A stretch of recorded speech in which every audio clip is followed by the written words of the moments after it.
Good evening, I am Faitha Ngaga. You can also follow us live via YouTube channel TBC Online. Also, get all the latest news through our Instagram, Facebook and Twitter pages at TBC Online.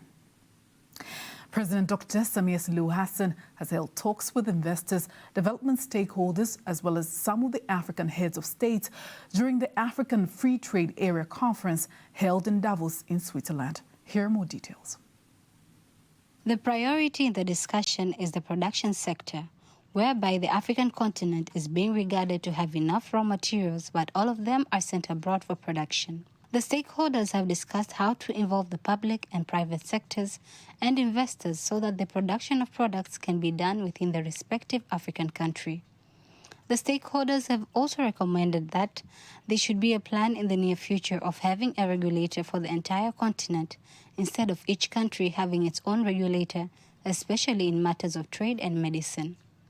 In addition, they have discussed how to reduce the cost of doing business between African countries, the importance of using technology, especially on how to provide digital services, in order to increase the speed of development. Stakeholders have advised on the issues of energy and agriculture to be given a priority by the government of African countries and to have strategies which will help many young people in the continent to find employment through these sectors. On the aviation industry, the stakeholders have discussed various challenges, especially the issue of visa requirement for one moving from one African country to another and the shortage and high costs of flights. In her speech as a panelist at a session on Food Action Partnership, Investing in Greater Resilience on the sidelines of the World Economic Forum's annual meeting in Davos, Switzerland, President Samia Suluhu Hassan has said Tanzania expects its agricultural sector to grow at an annual rate of 10% by 2030, compared to the current growth of around 3.6% as part of the country's ambitious agricultural transformation vision. President of Zanzibar and Chairman of the Revolutionary Council, Dr. Hussein Ali Mwinyi, says the Revolutionary Government of Zanzibar will continue to cooperate with the Benjamin Mkapa Foundation, BMF, in strengthening health services, as well as commending the efforts of the institution. He asked the management and staff of Benjamin Mkapa Foundation, BMF, to cooperate with his government to establish health insurance. I would like to take this opportunity to congratulate you for the work you are doing, especially as you prepare to bring to life the new strategic plan. Let us look at how we can finalize our health system, especially the infrastructure, human resource in the sense of job and training, medical equipment and health financing. In a cooperation with the Benjamin William Mkapa Foundation, BMF, we are looking forward to establish health insurance like our counterpart in the mainland, and my main expectations are to continue to improve health system so that our country can provide better service to its citizens. As chairman of the board of directors of the foundation, Ambassador Tuvako Manongi, insists the board continues to cooperate closely with various institutions of the Revolutionary Government of Zanzibar and the United Republic of Tanzania, also development stakeholders, including donors from the public and private sectors, to ensure they get financial resources. We ensure that our institution is strengthened, resilient and sustainable in the implementation of our responsibilities. The Board of Trustees has continued to manage and monitor the cooperation of institutions and important stakeholders, including both governments, the United Republic of Tanzania and the Government of Zanzibar, donors and contributors of the private sectors in the acquisition of financial resources to support the activities done by the institution to reach its beneficiaries. Dr. Mwinyi also congratulated the former BOT governor, Professor Florence Luoga, for his service and challenged the new governor to incorporate skills, creativity and professionalism for the betterment of the nation. I thank the former governor for the endless cooperation. We have been getting good advice from the Bank of Tanzania concerning the economic issues. There are great achievements as well as challenges.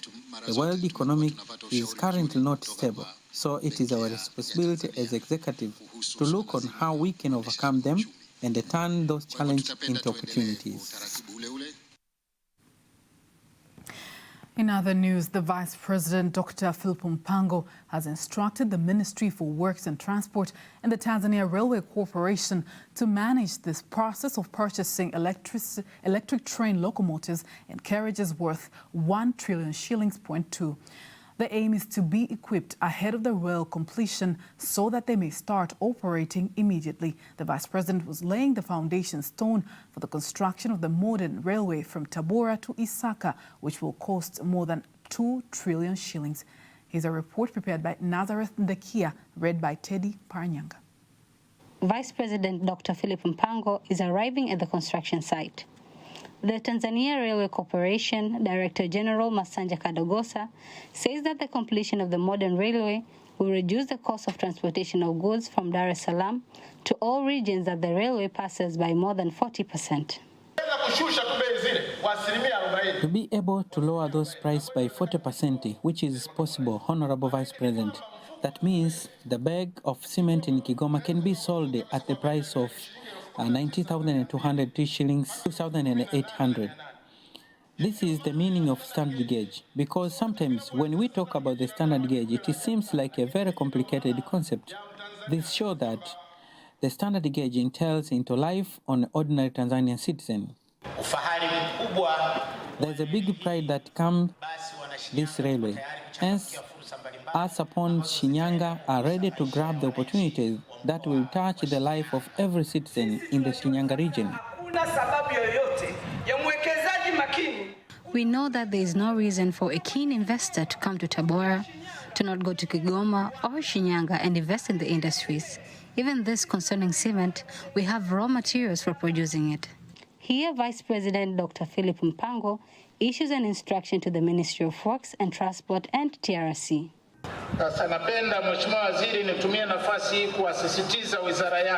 Honorable Minister, I would like to take this opportunity to insist to our ministry and the Railway Corporation to make a close follow-up of the whole process of obtaining that equipment, and it should be completed in time in order to enable our standard railway to start giving out service right after the construction of infrastructure is completed.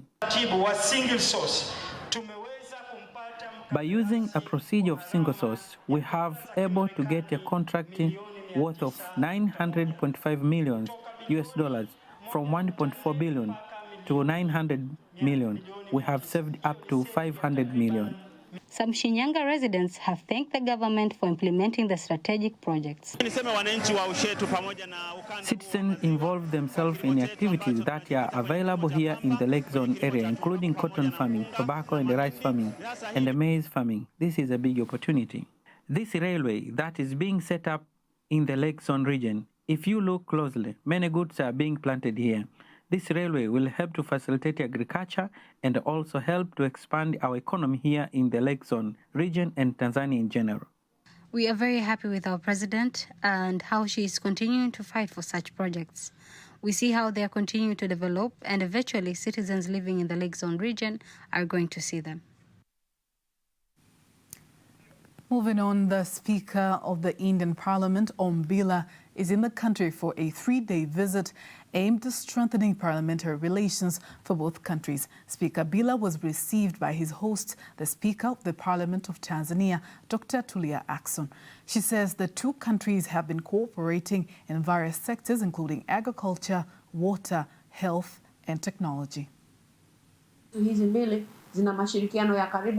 Until now, as I'm speaking, these two countries have a strong cooperation. And you can recall that our country, especially Tanzania mainland, is implementing a water project in 28 cities that has a value of more than 500 million US dollars. These are funds that the Indian government has aided Tanzania throughout their cooperation. So this water project that is being implemented is sponsored by India, and we are really grateful. So among the things that were being said, we have also talked about the water project that was taking water from Lake Victoria and distributing to Tabora, Shinyanga, and neighboring areas. They also gave funds amounting to $268 billion as part of implementing the project. So we really thank India for their cooperation. Dr. Tulia Ackson says that their talks also focused on seeing how Tanzania can get health technology expertise from India. But also in the health sector, most of us have been going to India for treatment, and we have been cooperating with one another to the extent that sometimes doctors from India come to our country and help out in our big hospitals like Muhimbili and perform surgery and leave afterwards. But today we have discussed about more cooperation in that sector because we know that it is not only Tanzanians who go to India for treatment, but also others from neighboring countries. So today we have discussed about having a stronger cooperation in the health sector. In terms of advanced medical technology, doctors from India can make a way for Tanzania to be used as a medical center by other neighboring countries. We have discussed about a lot of things, including cooperation in the cultural sector. While in the country, Mr. Bila will have the opportunity to visit the tourist attractions in the country, including the Serengeti National Park. Cooperation between Tanzania and India started way back when India opened its embassy to Tanzania in 1961. Now let's head on to the agricultural sector, where farmers have been assured that subsidized fertilizers will be sold at the indicative price, and all distributors that will violate the directive will be dealt with. The remark was made in Dar es Salaam by the management of the Benz Agro Star Limited company that was given a tender to distribute subsidized fertilizers to farmers. Up to the moment, 80% of the farmers have been reached in the country, and that exercise is still ongoing. The government has an aim, and the aim is to make sure that all farmers, small scale and large scale, get fertilizers at an affordable price and help to facilitate production. So let us follow the procedures that we have set, and most of all, we should make sure that farmers that are given fertilizers are those who are registered by TRFA. Because the minister has insisted and instructed that we are talking about an economic issue here, and any violation against those procedures, it's a felony and goes straight to the offenses of economic sabotage, and its punishment is severe. So let us take care of that, and our agents also should follow those procedures and take fertilizers to the farmers. The government has set prices that give the distributor enough profit. So let us be satisfied with the profit that we get. The existing challenges, we are continuing to solve the existing challenges.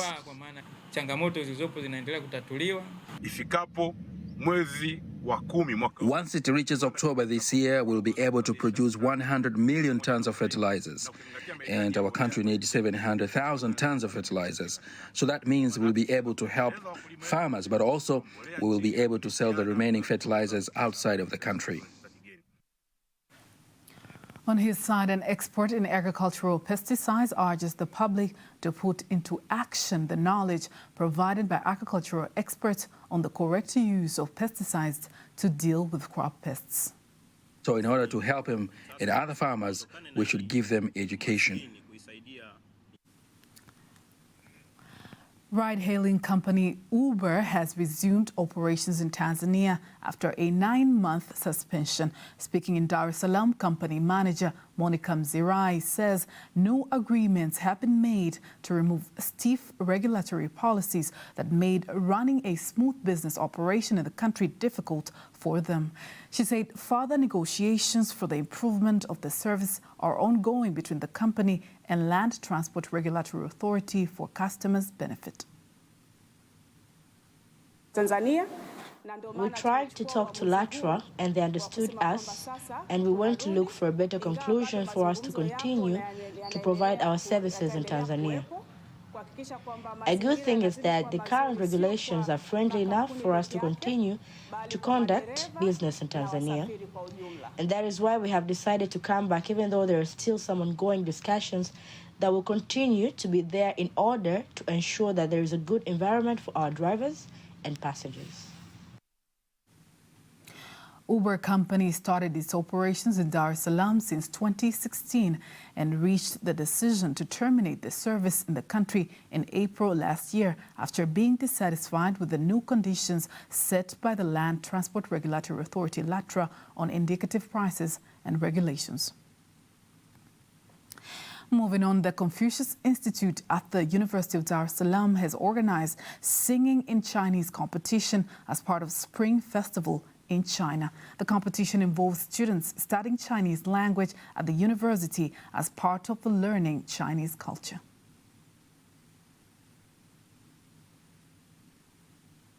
The purpose of this activity is, first of all, to let students learn Chinese while learning to sing Chinese songs and to improve their Chinese level or proficiency.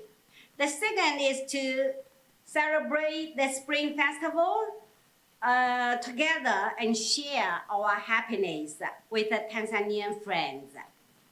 In November 2022, President Hassan visited China, and in the joint statement issued by the two countries, it was clearly announced that the two sides spoke highly of the achievements of cooperation between the two countries in the fields of culture, tourism, education, sports, and youth, and agreed to further expand the cultural exchanges.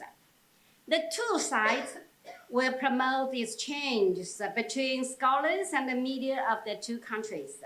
China will provide Tanzanian students with more scholarships. Some Tanzanian students who learn Chinese language at the Institute commented on why they decided to learn Chinese language.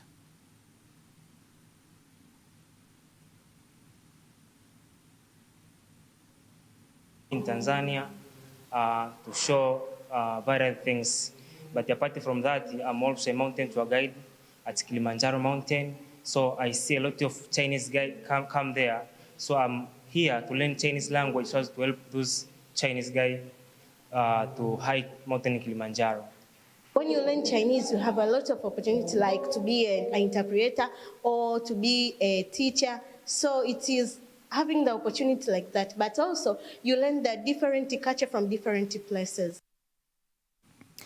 On January 22nd this year, China expects to celebrate Chinese New Year, where various cultural activities will be done, including decorating the house with bread decorations as a sign to receive blessings.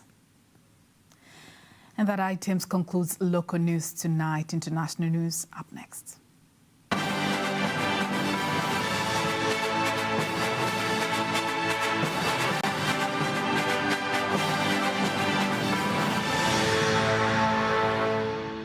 Here is international news with Nasa Kingu. President Hassan Sheikh Mohammed of Somalia says his government will soon launch the second phase of an offensive against al-Shabaab militants in the southwest, where the group controls several towns and villages. Speaking at a reconciliation conference in Baidoa, President Mohammed says al-Shabaab had blocked some towns in Bay and Bakour regions. He says after recent military successes in central regions of Somalia, the planned offensive will take a shorter time because al-Shabaab is weakened. Mohammed's remarks came after the Somali National Army, with the help of pro-government clan militias, recaptured 3 strategic towns of al-Shabaab. Somalia's president says his government has prepared a military strategy to eliminate al-Shabaab in that country. The Ministries of Local Government, Home Affairs and Police in Lesotho have led a joint inspection on the documents of foreigners that permit them to reside and work in Lesotho. The inspection is also done to learn whether there are victims of human trafficking from the foreigners' businesses. The Principal Secretary of the Ministry of Home Affairs says they formed a joint inspection with relevant stakeholders on legal business registration, focusing into foreign investors to check with them whether all employees are legitimate. Meanwhile, the Principal Secretary of the Ministry of Police pointed out that those who are found with illegal documents will be arrested. He emphasized that if there are victims of human trafficking, they will follow procedures to assist them, saying in any country around the world there are terms in place to be met by foreigners. Since the inspection has been launched, there are foreigners who have been arrested. They were found with invalid trading documents, including passports, while some did not have work permits. The ongoing inspection started in Maseru, and the aim is to continue in other districts. Entrepreneurs from the United Arab Emirates are going to build 5,000 apartments in urban areas in Mozambique. Speaking at a press conference, President Filipe Nyusi says businessmen from United Arab Emirates have shown interest in investing in the construction sector in Mozambique. He says his government is studying the possibility of building 5,000 apartments, saying they do not have enough area where the infrastructures will be built, but they prefer urban areas where it is easily possible to find potential customers. The United Nations Secretary General Antonio Guterres says the world is in a sorry state because of myriad interlinked challenges, including climate change and Russia's war in Ukraine. UN Secretary General Antonio Guterres delivered his message on the second day of the gathering of world leaders and corporate executives in Davos, Switzerland. Every week brings a new climate horror story. Greenhouse gas emissions are at record levels and growing. The commitment to limit global temperature rise to 1.5 degrees is nearly going up in smoke. Without further action, we are headed to a 2.8 degree increase, and the consequences, as we all know, would be devastating. Several parts of our planet would be uninhabitable, and for many, it will mean a death sentence. That was international news. Sports news is up next.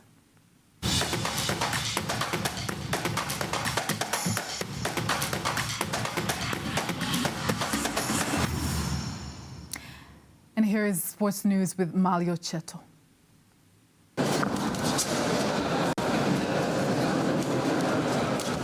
Tanzania amateur boxers have been urged to fight strongly in East African friendly boxing competition so as to put places in the boxing national team.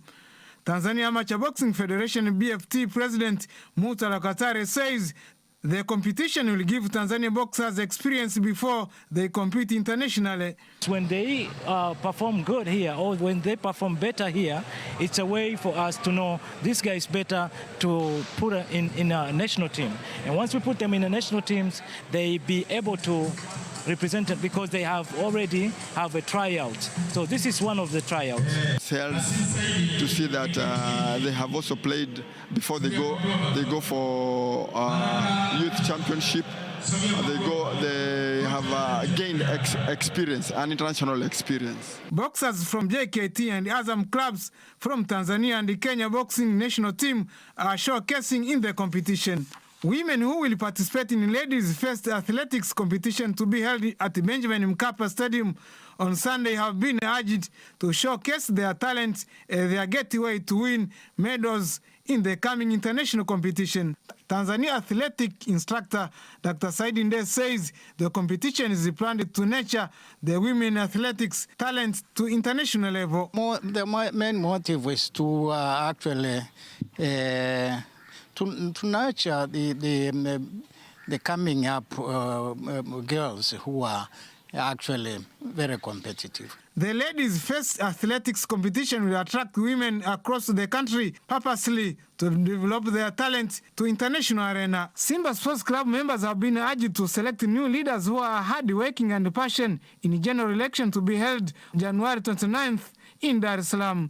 Members of Simba Sports Club Board of Directors, Asha Baraka says members of club have a big responsibility to choose leaders who can make Simba to win international titles. Simba needs hard-working leaders. A leader who is into Simba should work very hard and should make sure that they beat young Africans. This is what Simba fans want. Simba Sports Club will make general election to choose new leaders who will stay in power for 4 years consecutively. Malio Cheto, TBC News. Thank you, Malio Cheto, for that report. And that marks the end of the news bulletin for tonight. Thank you for watching. I am Faida Ngaga.